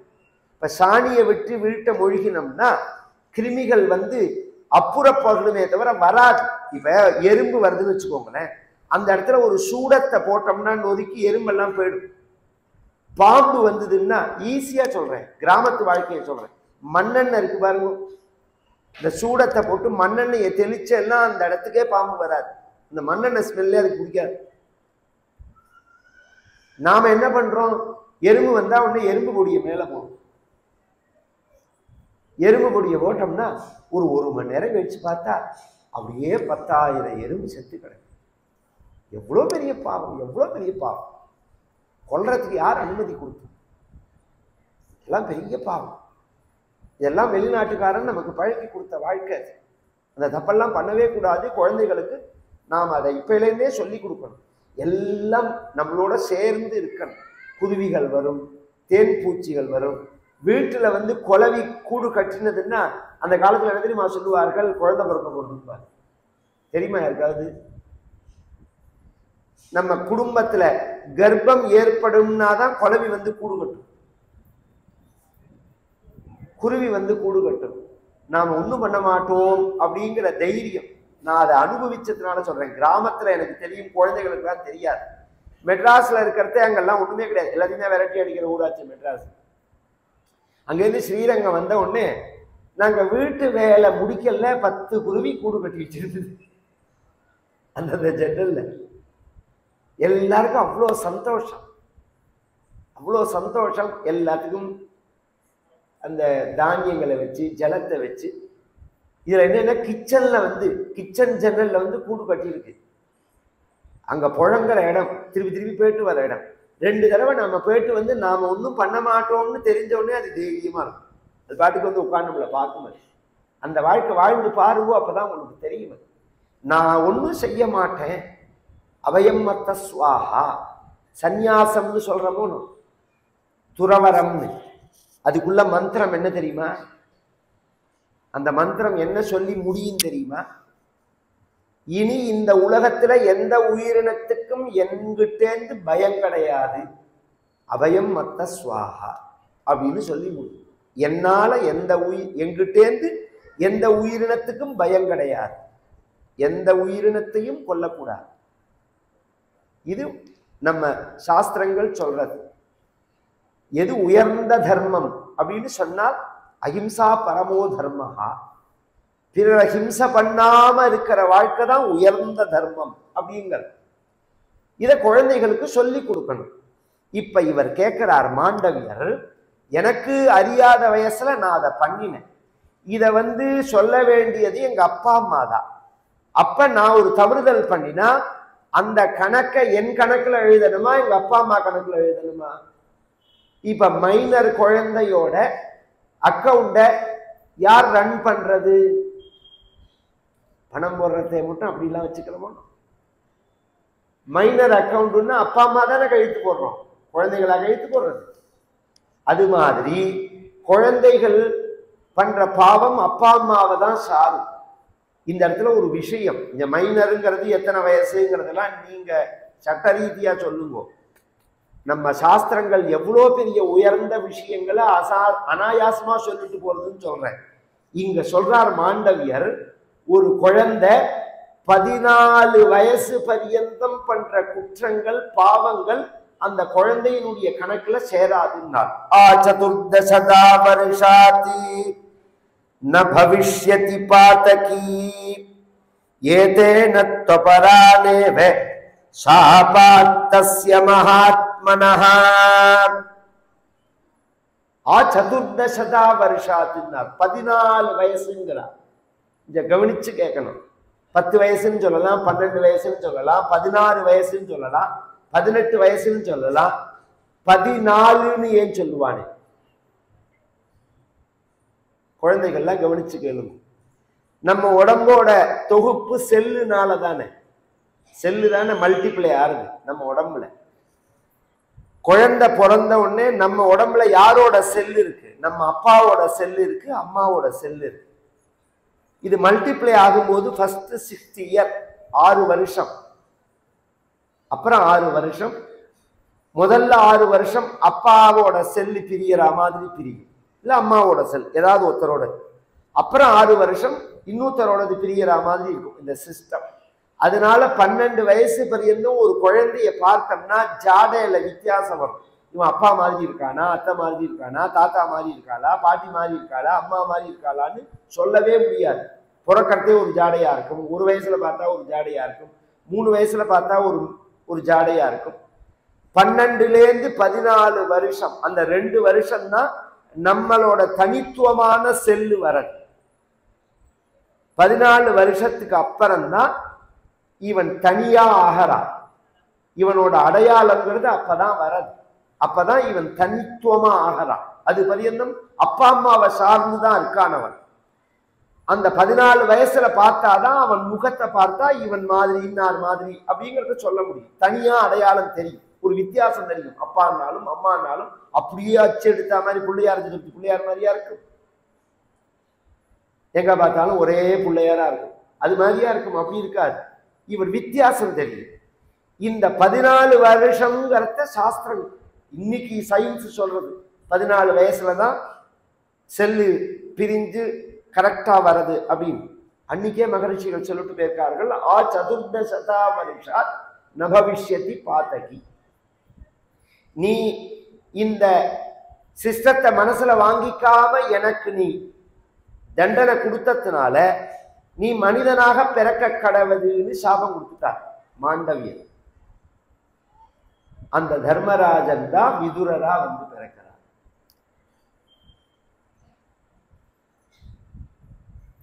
இப்ப அவர் எப்படி ரிலீஃப் ஆக முடியும்னா, இவர்கள் எல்லாருக்கும் ஹெட் யாருன்னா பிரம்மா தான். பிரம்மா தான் ஹெட். தேவர்கள் எல்லாருக்கும் அந்தந்த டிபார்ட்மெண்ட். அது பொதுவா நம்ம மதம் ஆச்சரியமான மதம். கண்ணு, காது, மூக்கு எப்படி ஒரு உறுப்புகள் தனித்தனியா இயங்குறதோ அது மாதிரி இந்த பிரபஞ்சம் இயங்கிறது இன்னென்ன தெய்வங்களால. மழை பெய்யறதுன்னா இந்திரனால, காற்று அடிக்கிறதுன்னா வாயுனால, நெருப்பு சுடுறதுன்னா அக்னியினால, சூரியனால ஜீவன்கள் ஜீவிக்கிறது, சந்திரனால உடம்பு போஷாக்காறது, நமக்கு புஷ்டியாறது சந்திரனால, சந்திரனாலதான் மனசு வேலை செய்யறது, நரம்புகள் வேலை செய்யறது யாரால அப்படின்னா புதனால, அறிவு வேலை செய்யறது குருவால, ஹிருதயம் வேலை செய்யறது குருவால, வயறு வேலை செய்யறது குருவால, எலும்புகள் வேலை செய்யறது சனியால, ரத்தங்கள் வேலை செய்யறது செவ்வாயால. எல்லாத்தையும் பிரிக்க முடியும். சாஸ்திரங்கள் அப்படி பிரிச்சு காமிக்கிறது. அதனாலதான் அந்தந்த தெய்வங்கள் அப்படின்னு பிரிச்சு வச்சது. இன்னைக்கு மெடிக்கல் அஸ்ட்ராலஜின்னு இருக்கு, ரிஷிகள் எழுதிட்டு போயிருக்கா. இப்ப இவன் சொல்றதெல்லாம் fraud astrology. Original medical astrology research பண்ணி அந்த ஸ்லோகங்கள் பூர்வமா அதை பார்த்தவர்களுக்கு நான் சொல்றது புரியும். இன்னது இப்படி இருந்ததுன்னா இன்ன வியாதி இருக்கும், இன்ன பிரச்சனை வரும், இல்ல ஃபியூச்சர்ல வரும்னு சொல்லலாம், சொல்ல முடியும். அது மாதிரி இருக்கு அஸ்ட்ராலஜி. இதெல்லாம் எதை வச்சுன்னா இந்த கிரகங்களை தெய்வங்களை வச்சிருந்தான். இதுல யமதர்மராஜன் தான் உயிர் எடுக்கிறவன். இவன் போனாங்கிறதுக்காக இந்த அப்பாயின்மெண்ட் தானே தவிர இவன் இல்லைன்னா வேற ஒருத்தர பிரம்மா அப்பாயின்மெண்ட் பண்ணுவார். இப்போ ஒரு ஒரு ஒரு பேங்க் இருக்குன்னு வச்சுக்கோமே, அந்த பேங்க்ல ஒரு மேனேஜர் இருக்கா.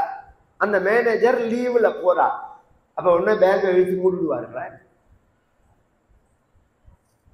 அப்ப என்ன பண்ணுவார்? ஒன்னும் அசிஸ்டன்ட் மேனேஜரே மேனேஜர் ஆயிடுவார், இல்லையா வெளி பிரான்ச்ல இருந்து இன்னொரு மேனேஜர் வந்து இன்சார்ஜ் எடுத்துக்கிறாரோ. அது மாதிரி பிரம்மா என்ன, இதெல்லாம் வந்து இன்னும் புரியுற மாதிரி சொல்றேன். பிரம்மான்னா யார் தெரியுமா? நம்ம மூளை தான். பிரம்மான்னா நம்ம அறிவுக்கு தான் பிரம்மான்னு. அதுக்கு கீழே வேலை செய்யக்கூடிய அவயவங்கள் தான் தேவதைகள். அதெல்லாம் இன்னொரு சந்தர்ப்பம். நான் வந்து இப்ப இந்த கதையில சொல்ல முடியாது, ஏன்னா கதையை இப்பயே சில பேருக்கு கதை சொல்லாம வேற எதையோ சொல்றாருன்னு நினைப்பாரு. நான் வந்து 4-5 வயசு பேசணும்னு ஆசைப்படுவேன். அதனாலயே நான் ஒரு இன்ஸ்டிடியூஷன் மாதிரி ஆரம்பிச்சிருக்கேன், ஜெகத் கல்யாண் டிவி. எல்லாருமே அதை மனசுல வாங்கிக்கோங்க. ஜெகத் கல்யாண் டிவி அப்படிங்கிறத போய் நீங்க சர்ச் பண்ணேன்னா இது மாதிரி கண்டென்ட்டா பேசிட்டே இருக்காது. 5 நிமிஷம் 10 நிமிஷம் நம்ம சாஸ்திரங்களுக்கும் இன்னைக்கும் என்ன சம்பந்தம், என்னென்ன விஷயங்களை சொல்றது அப்படிங்கிற ஒரு அறிவை எல்லாத்தையும் கொண்டு சேர்க்கணும் அப்படிங்கிற நோக்கத்தோட என்னால முடிஞ்சாலும் பெரிய சமுத்திரம் இது. நம்மால என்ன முடியுமோ நாம் வாழ்நாளுக்குள்ள அதை செஞ்சுட்டு போகணும். ஒரு காலத்துல புஸ்தகமா எழுதி வச்சோம், இப்ப அதுக்கெல்லாம் டைம் கிடையாது. ஜனங்கள் புஸ்தகமும் பார்க்கறது இல்லை. ஏதாவது ஒரு விதமா அதை பதிவு பண்ணணுங்கிறதுக்காக இது மாதிரி சாஸ்திரங்களை கம்பேர் பண்ணி சொல்ல முடியும். யமதர்மராஜன் ரிலீஃப் வாங்கின்னு வந்துட்டா, வேற யாரோ யமதர்மராஜனா பொசிஷனை டேக் ஓவர் பண்ணிவிட்டாரு. இந்த யமதர்மராஜன் வந்து விதுரரா எப்படி பிறக்கிறார் அப்படின்னா, காமோபோகே நரஹ தஸ்யாம் துஷ்டி மகாத்ருஷிஹி உத்திஷ்ட சப்த வீதேவனாம் புஜித்வா ச பவிஷ்யசி அயஞ்சதே சுபே கர்ப்பः ஸ்ரேயானுதரமாகதः தர்மாத்மா பவிதா லோகே சர்வபுத்திமதாம் மரஹ சஜஜ்ஞே விதுரோ நாம கிருஷ்ணத்வைபாயனாத்மஜः திருதராஷ்டிரஸ்ய வை ப்ராதா பாண்டோஸ்சைவ மகாத்மனः தர்மோ விதுர ரூபேண சாபாத்தஸ்ய மகாத்மனः மாண்டவ்யஸ்யார்த்த தத்வஜ்ஞः காமக்ரோத விவர்ஜிதः.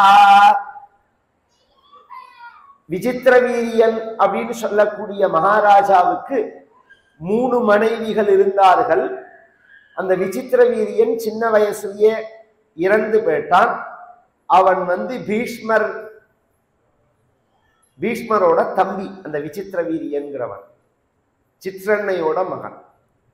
அந்த சின்ன வயசுல இறந்து போனதுனால வம்சம் வளரல்ல அப்படின்னு ஒண்ணு. அந்த காலத்துல ஒரு சிஸ்டம் உண்டு. என்ன சிஸ்டம்னா, இன்னைக்கு ஃபியூச்சர்ல சயின்ஸ் வரும். அது இன்னைக்கே ஒரு ஆண் பெண் இவர்களுடைய கர்ப்பத்தை, அந்த அணு, அந்த எக்கு, இதை சேவ் பண்ணி வைக்கிற ஒரு சிஸ்டம் உண்டு. யாருக்காவது தெரியுமா? அது மாதிரி இருக்கு. ஒரு கால் யாராவது ஒருத்தர் அகால மரணம் அடைஞ்சிட்டா அந்த அணுவை எடுத்து ஒரு குழந்தையை உருவாக்க முடியும். அந்த எக்கை எடுத்து ஒரு குழந்தையை உருவாக்க முடியும். இன்னைக்கு சொல்றோமோ இதெல்லாம் அந்த காலத்திலேயே உண்டு. அந்த காலத்திலேயே உண்டு. அது மாதிரி ஒரு குழந்தையை உருவாக்குற அந்த கெப்பாசிட்டி வியாசருக்கு தான் உண்டு. இதை இன்னும் புரியுற மாதிரி சொல்றேன். நீங்க காதுல பூ சுத்துறீங்களான்னா இல்ல. நம்ம பிறந்த உடனே நம்ம இந்து மதத்துல எல்லாருக்கும் இடுப்புல குழந்தைக்கு தாயத்து கட்டுவாங்களோன்னு. தாயத்து கட்டுவாங்க. தாயத்துன்னு ஒண்ணு கட்டுவாங்க, கழுத்துலையோ இடுப்புலையோ. அந்த தாயத்துக்குள்ள என்ன வைப்பாரு? தொப்புள் கொடி வைப்பாரு. தெரியுமா எல்லாருக்கும்? இந்த தொப்புள் கொடியை காப்பாத்தணுங்கிற இந்த நாலெட்ஜ சொன்னதே இந்து மதம் தான். இன்னைக்கு தொப்புள் கொடியை ரிசர்வ் பண்ணி வைக்கிறது பின்னாடி ஃபியூச்சர்ல பல வியாதிகளுக்கு அதை மருந்தா உபயோகப்படுத்துற மாதிரி சயின்ஸ்ல இப்பதான் கண்டுபிடிச்சிருக்கோம். இந்த தொப்புள் கொடி ரக்ஷன்னு பேரு, காப்பாத்துறதுன்னு அர்த்தம். இந்த தொப்புள் கொடியை சேவ் பண்ணணுங்கிறதையே முதல்ல யார் சொன்னா? அதுதான் இந்த கேள்வியே. நம்ம இந்து மதம் தானே சொன்னது. இது மாதிரி 1000 விஷயம் சொல்ல முடியும் இருக்கு. திரும்ப நாம் அதெல்லாம் கலரணும், கலரி இந்த ரிசர்ச்சுக்கு கொண்டு வந்து நடைமுறைக்கு கொண்டு வரணும். ஏன்னா ஒரு 500, 600, 700 வருஷங்கள் அந்நிய படையெடுப்புனால நம்ம அதெல்லாம் ஃபாலோ பண்ண முடியல. நம் முன்னோர்கள் காலத்துல இந்த அறிவோட தான் இருந்தார்கள். அதனாலதான் உலகத்துல உள்ள எல்லாரும் பாரத நாட்டை நோக்கி வந்தார்கள், இந்த அறிவை வளர்த்துக்கணுங்கிறதுக்காக.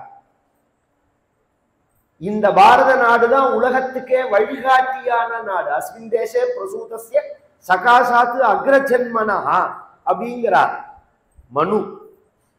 முதல்ல பிரதமர் பதவி ஏற்றும் போது அந்த பாராளுமன்றத்துக்குள்ள நமஸ்காரம் பண்ணிட்டு போய் சொன்ன முதல் வார்த்தை இந்த வார்த்தை தான். அஸ்மின் தேசே பிரசூதஸ்ய சகாசாத்து அக்ரஜன்மனா.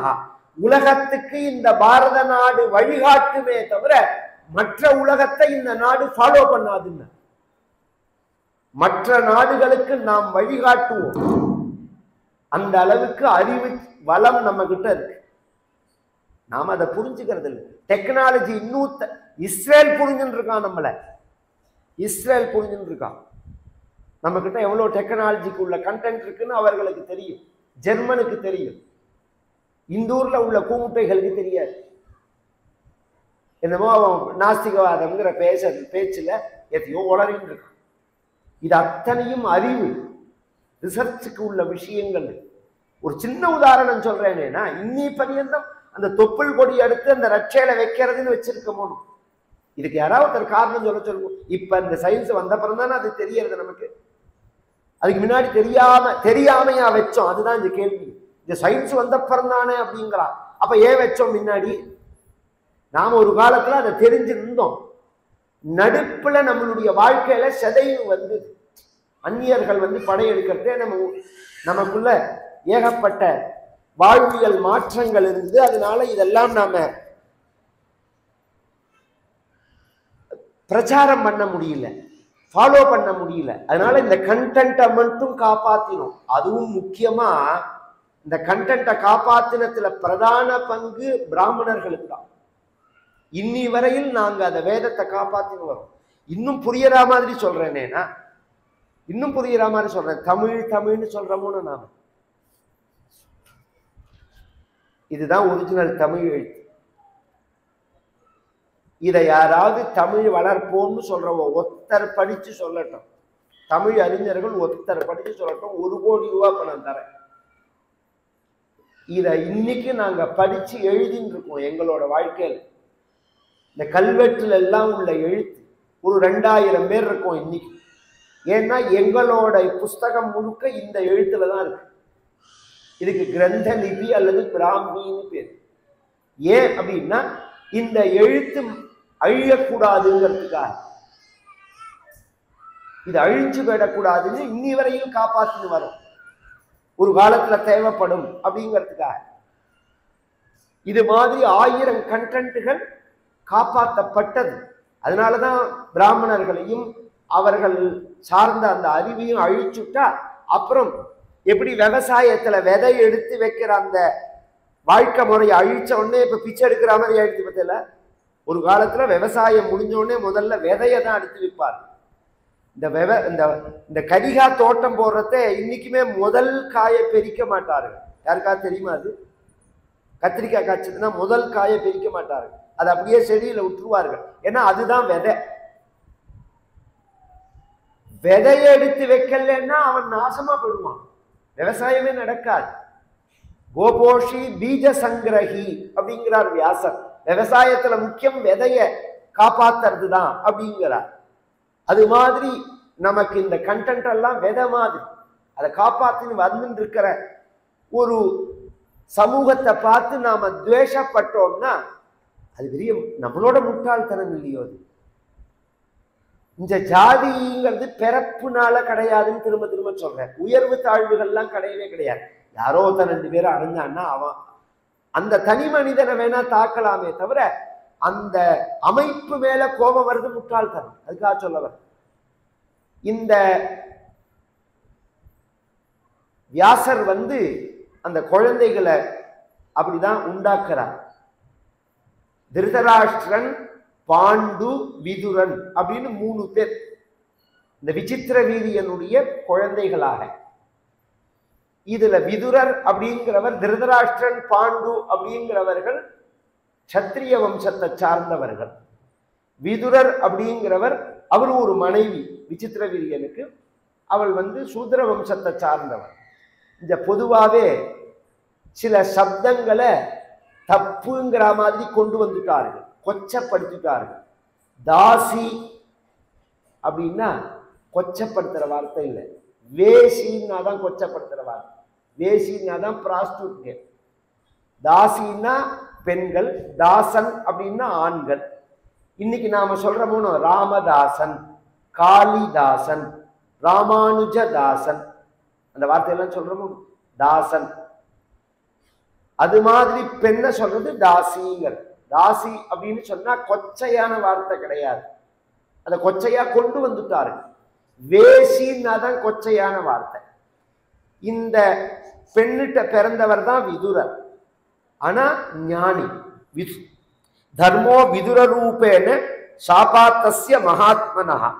அவர் எப்பேற்பட்டவர் அப்படின்னு சொன்னால் தர்மாத்மா பவிதா லோகே சர்வ புத்திமதாம்பரா. மகா தர்மாத்மா, ரொம்ப புத்திசாலி. ரொம்ப புத்தி, இதுல ரெண்டுக்கும் விரோதமான விஷயம். ரொம்ப புத்திசாலியா இருந்தா கிரிமினலா இருக்கும். இன்னைக்கு புத்திய முழுக்க எல்லாரும் எப்படி உபயோகப்படுத்துறான் அதுதானே இந்த கேள்வியே.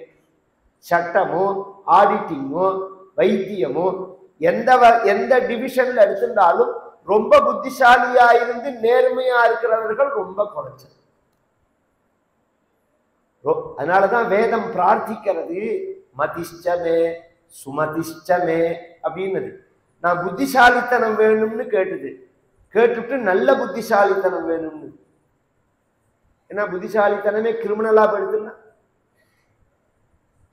10 பேரை ஏமாத்தி திருட்டுத்தனம் பண்ணி சம்பாதிக்கிற புத்திசாலித்தனத்துக்கு புத்திசாலித்தனம்னு பேர. நேர்மையா இருக்கிறது, நல்லவனா இருக்கிறது, அதுதான் புத்திசாலித்தனம்னு பேர். புத்திசாலியாவும் இருக்கணும், நேர்மையாவும் இருக்கணும், தர்மாத்மாவாவும் இருக்கணும். அப்படி இருந்தவர் வாழ்ந்து காண்பிச்சவர் விதுரர். அதுக்கு சில உதாரணங்கள் சொல்றேன். சூதாட்டம் ஆடி பஞ்சபாண்டவர்களுடைய சொத்தை புடுங்கணும் அப்படின்னு கூப்பிடுறார். திருதராஷ்டிரன் பஞ்சபாண்டவர்களை கூப்பிட சொல்றான் விதுரரை விட்டு. விதுரர் சொன்னார் நான் கூப்பிட மாட்டேன். ஏன் அப்படின்னு சொன்னா குலநாசன். குழந்தைகளுக்கு சூதாட்டம் ஆடுறது ஒரு நல்ல பழக்கம்.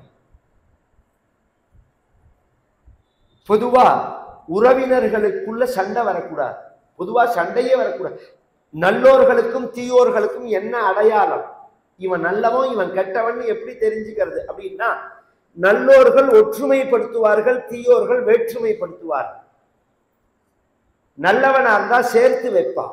ஒரு அப்பாவுக்கும் பிள்ளைக்கும் சண்டை, ஒரு அண்ணாவுக்கும் தம்பிக்கு சண்டை, ஒரு ஆம்படையானுக்கும் பொண்டாட்டிக்கு சண்டைன்னா நல்லவனா இருந்தா என்ன பண்ணுவான்? சமாதானப்படுத்தி சேர்த்து வைப்பான். கெட்டவனா இருந்தா சேர்ந்து இருக்கிறவங்களை பிரித்து விட்டுருவான். ஏதாவது ஒரு வார்த்தையை சொல்லி சண்டையை கலப்பி விட்டுருவான். உங்களை பத்தி உங்க அண்ணா அப்படி சொல்றா, உங்க தம்பி இப்படி சொல்றா அப்படின்னு போற போக்குள்ள சொல்லிட்டு போவான். நீங்க இவ்வளவு மாஞ்சி மாஞ்சி செய்யறீங்க உங்க கணவருக்கு, உங்க கணவர் உங்களை கவனிக்கிறதே இல்லையேம்மா, நீ என்ன கூட இருந்து கவனிச்சியா? எதையாவது உன்னை கலப்பி விட்டுட்டு போறது. இந்த மாதிரி கோவில் எல்லாம் வந்து உட்கார்ந்துட்டா வம்பு பேசுறது. இந்த வம்பு பேசுறதுக்காக கோவிலுக்கு வர்றது. என்னமோ பில் கிளின்டன், ஜோ பைடன் இப்ப வந்திருக்காரு, என்ன ட்ரம்ப் மாதிரி 24 மணி நேரம் அப்படியே டைம் இல்லாத மாதிரி உள்ள வரத்தேவே செல்போன் பேச்சுன்னு வருது. நீ உனக்கு அப்படி இருக்குன்னா நீ வீட்லயே உட்காரலாம். அந்த செல்போன் பேசுறதுக்கு எதுக்கு கோவிலுக்கு வர? கோவிலுக்கு வர்றது நிம்மதிக்கா, மனசு அமைதிக்கா, இறைவனை வழிபடுறதுக்கா, செல்போன் பேசுறதுக்கா, வம்பு பேசுறதுக்கா? பேசவே கூடாது. ஒன்னும் மௌனமா இருக்கணும், நாம ஜெபம் பண்ணணும், ஸ்தோத்திரங்களை சொல்லணும், எல்லாமே பிறரை தொந்தரவு பண்ணாத பண்ணணும். வம்பு பேசவே கூடாது. இந்த கோவில் இல்லை, எப்போதுமே வம்பு பேசக்கூடாது. விதுரர் சொன்னார், இதை நாம பண்ணக்கூடாதுன்னா குழந்தைகளை கூட்டு சூதாட வைக்கிறது பெரியோர்களுக்கு அழகா, சண்டை வந்ததுன்னா என்ன ஆகும்? பஞ்சபாண்டவர்கள் சுபாவத்துல பலசாலிகள். உன் குழந்தைகளை குடும்பத்தையே நாசம் பண்ணிடுவார். உலகத்துல தன்னை விட பலசாலிய பகைச்சுக்கிறவன் முட்டா. தன்னை விட எந்த வகையில பலசாலியா இருக்கானோ அவனை பகைச்சுட்டான்னா முட்டாளவன் அப்படிங்கிறார். அதை மீறிதான் பண்ணினா பின்னாடி பெரிய சண்டை வர. பின்னாடி சில சமயம் சந்தர்ப்பம் வரத்தே விதுரர் யோஜனை கேட்பான். திருதராஷ்டிரன் ஒரு நாளைக்கு கூப்பிட்டு சொல்றான், விதுரா எனக்கு தூக்கம் வரல,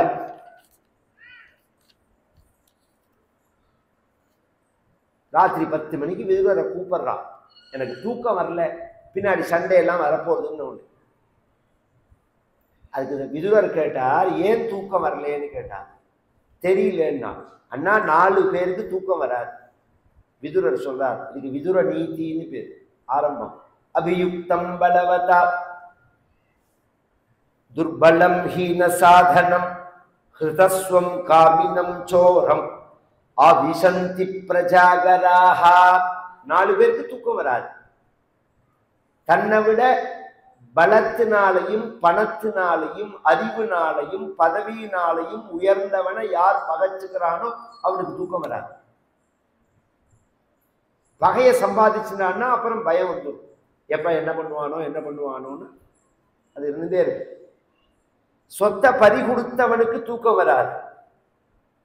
சொத்து முழுக்க போயிடுச்சுன்னா கையை விட்டு திடீர்னு தூக்கம் வராது. காமிகளுக்கு தூக்கம் வராது. காமின்னா புரியறதும்,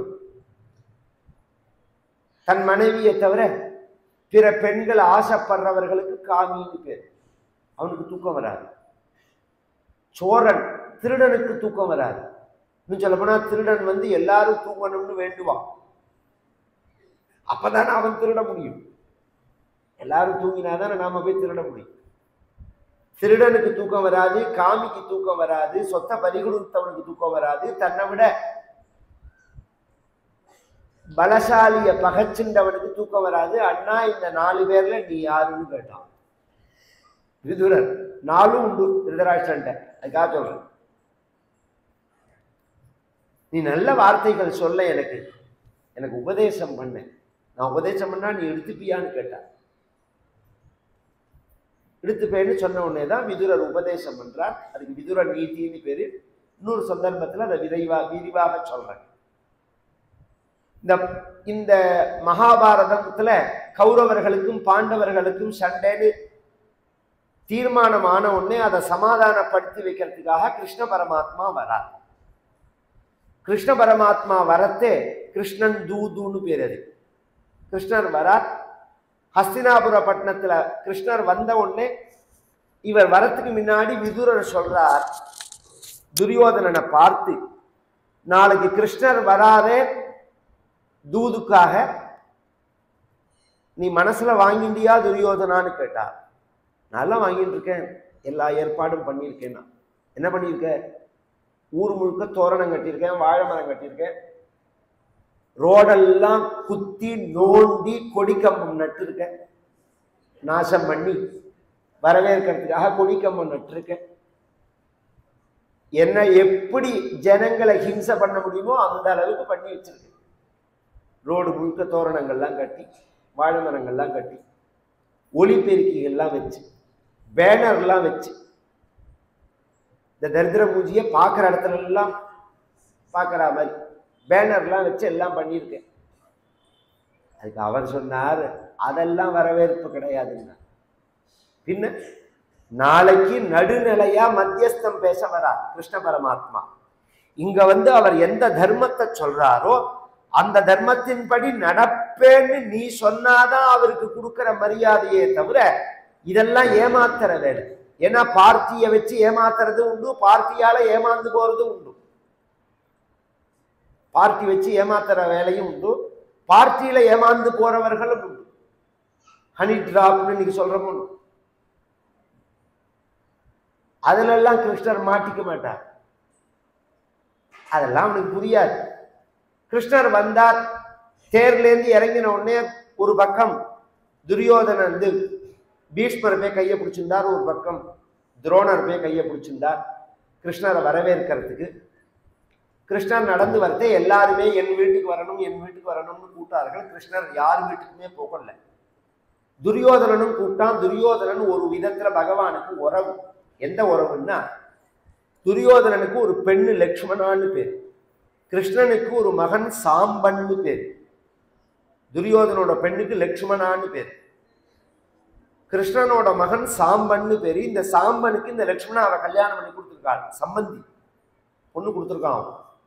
அதனால அவன் கூப்பிடுறான், என் வீட்டுல வந்து டிஃபன் சாப்பிடணும்னு. பகவான் வரல.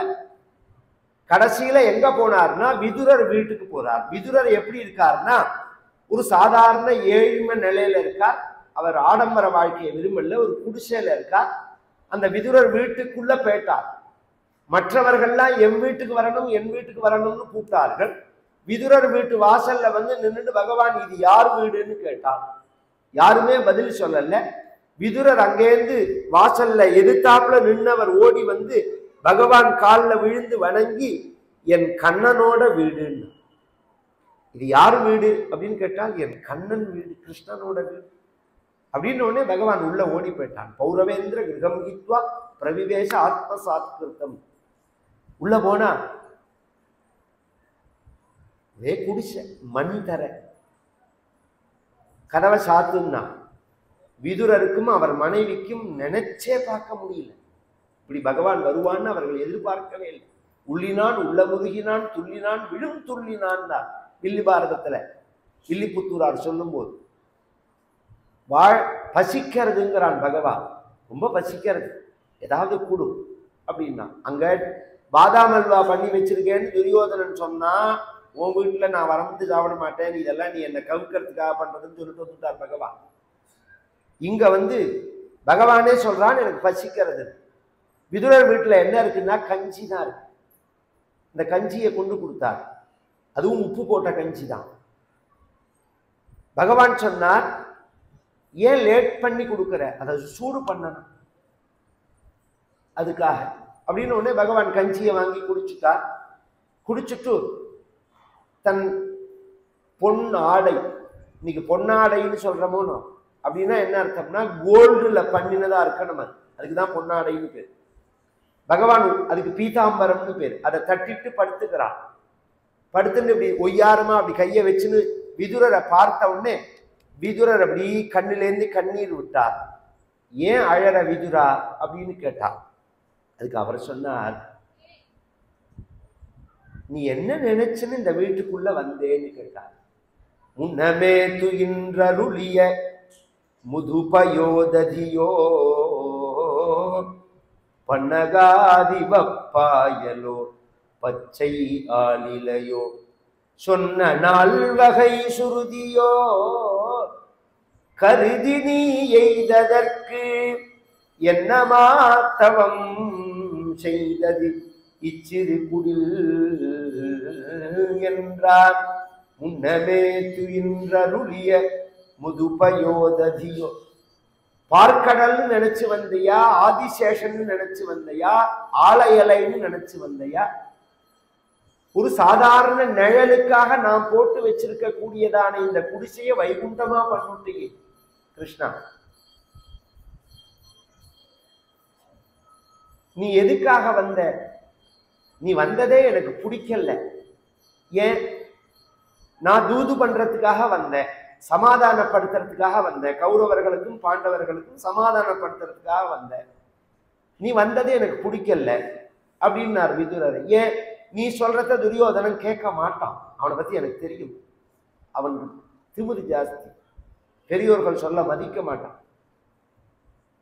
உன்னை மதிக்கலைன்னா எனக்கு வருத்தமா இருக்கும். பகவான் சொன்னார், எனக்கும் தெரியும் அவன் மதிக்க மாட்டான்னு எனக்கு தெரியும். ஆனா நான் ஏன் வந்தேன்னா, நாளைக்கு யாராவது ஒருத்தர் பகவானே கிருஷ்ணனா பிறந்து மகாபாரதம்ங்கிற ஒரு பெரிய போர் வந்தது, கிருஷ்ணன் நினைச்சா 2 பேருக்குள்ள சமாதானப்படுத்தி வச்சிருக்கலாமே, இந்த சண்டை இல்லாம பண்ணிருக்கலாமேன்னு சொல்லிட்டு போக கூடாது. பின்ன என்ன தெரியுமோ சொல்லணும், கிருஷ்ணனே வந்து சொல்லியும் துரியோதனன் கேட்கல அப்படின்னு கதை அப்படி அமையணுமே தவிர என் மேல குறை சொல்லக்கூடாது. அதுக்காக தான் நான் வந்தேன். இப்படி சொல்லி பகவான் விதுரர் வீட்டுல தங்கினார். விதுரருக்கு பரமானுகிரகம் பண்ணினார். பின்னாடி விதுரர் மகாபாரத யுத்தத்துல கலந்துக்காம தீர்த்த யாத்திரை கிளம்பி போயிட்டார். இந்த நடுநிலையா 2 பக்கமும் நான் சேர மாட்டேன்னு சொல்லிட்டு வில்ல முடிச்சு போட்டுட்டு அவர் போயிட்டு கடைசியில வைகுண்டம் போனார்னு அவருடைய சரித்திரம். நாளைய தினம் இன்றளவும் நல்லவனா கெட்டவனான்னு எல்லாரும் பேசக்கூடிய கர்ணனோட கதை. கர்ணன் நல்லவனா கெட்டவனா? நாளைக்கு வந்து கேளுங்கோ, புரியும். நல்லவனும் 4 மணி நேரம் பேச முடியும், கெட்டவனும் 4 மணி நேரம் பேச முடியும். ஆனா உண்மையில நாளைக்கு கேட்டாதான் கண்ணாடி மாதிரி தெரியும் கர்ணனோட கேரக்டர் என்ன அப்படிங்கிறது. நித்யான்னதாத்ரேச மஹீசுரேப்யா நித்யம் திவிஸ்தைர் நிஷி பூஜிதாய மாத்ரா ச பித்ரா ச ததோத்தவேன சம்பூஜிதாயாஸ்து நமோ நமஸ்தே. நாராயண நாராயண நாராயண நாராயண நாராயண நாராயண நாராயண நாராயண நாராயண நாராயண நாராயண நாராயண. கோபிகா ஜீவன ஸ்மரணம். ஆஞ்சநேய மூர்த்தி கி